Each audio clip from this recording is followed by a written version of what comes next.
Dans l'attente de ton jour, nous veillons dans l'espérance. Viens Seigneur Emmanuel, que vienne ton règne, que paraisse ta lumière dans la nuit de nos détresses. On se donne la vie, on nous salue enfin l'espoir, on se donne la vie. Nous sommes à la 2e semaine de l'Avent. Est-ce que vous vous souvenez de ce qu'on a discuté la dernière semaine? Au premier dimanche, nous étions appelés à se réveiller, à vivre, à se libérer de nos anxiétés et nos inquiétudes en se laissant illuminer par le Seigneur. On a mentionné également que l'Avent était une préparation où des lectures de l'Évangile nous aidaient justement à nous guider dans cette attente. Nous avions d'ailleurs parlé de Jean-Baptiste qui proclamait un baptême de conversion pour le pardon des péchés. On dit que la conversion est toujours tournée vers une joie plus grande qu'est l'accueil de Dieu dans nos vies. Mais qu'est-ce qu'on veut dire par conversion?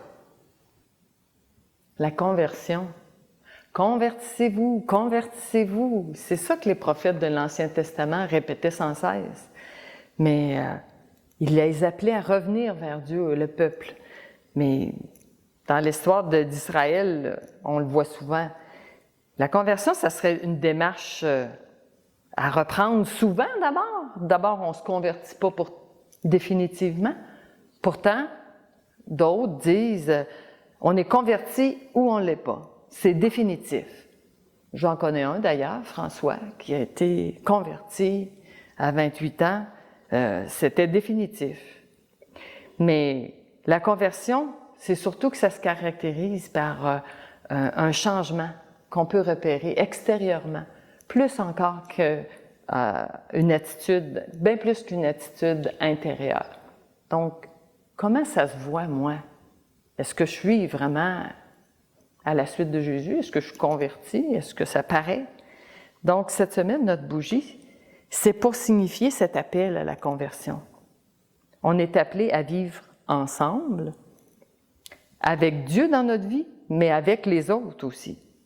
Donc, on est tourné, comme Jésus, vers l'action. Jésus, quand il est venu, il n'a pas juste parlé. Il nous a montré le partage, l'attention à l'autre, et il était tourné vers son Père aussi par la prière. Le Seigneur tient à notre collaboration en nous confiant la tâche de préparer son chemin. Vivre l'Avent, c'est pas attendre que descende du ciel un monde meilleur. Enlevons les pierres d'égoïsme, de tensions malsaines entre nous, de fermeture aux autres. Aménageons ensemble la route du Seigneur avec les outils que sont l'écoute, le dialogue et le partage.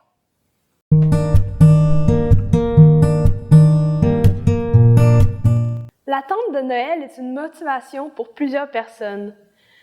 Se rappeler qu'un moment de paix et de joie arrive aide à se motiver à rester actif, à persévérer dans notre travail et même à prendre le temps de donner à notre entourage dans le besoin pour que tous puissent profiter d'un moment de bien-être.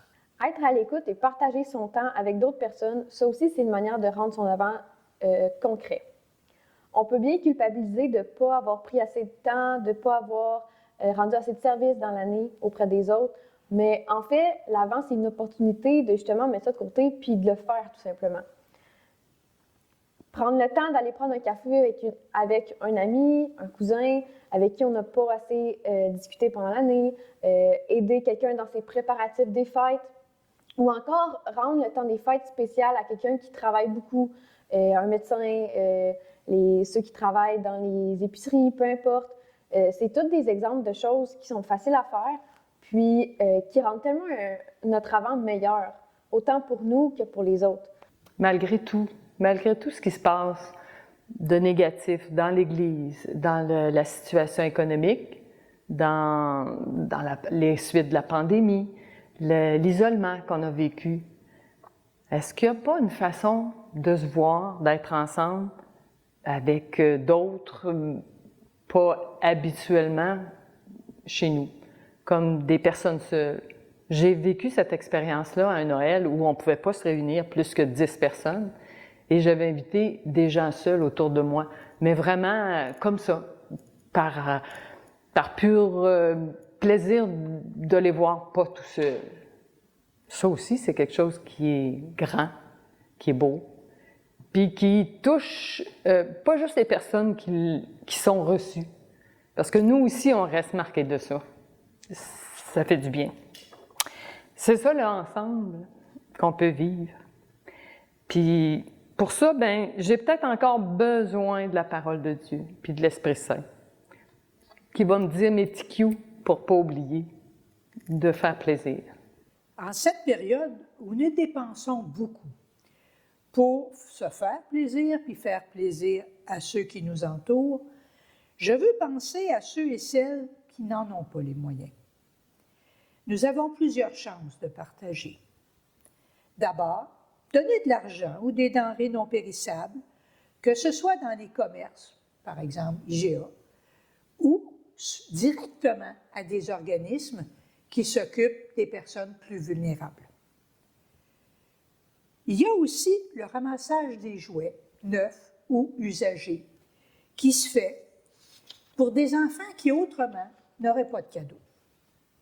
Dans notre visuel, nous avons illustré quelques exemples de dons qu'on pourrait faire.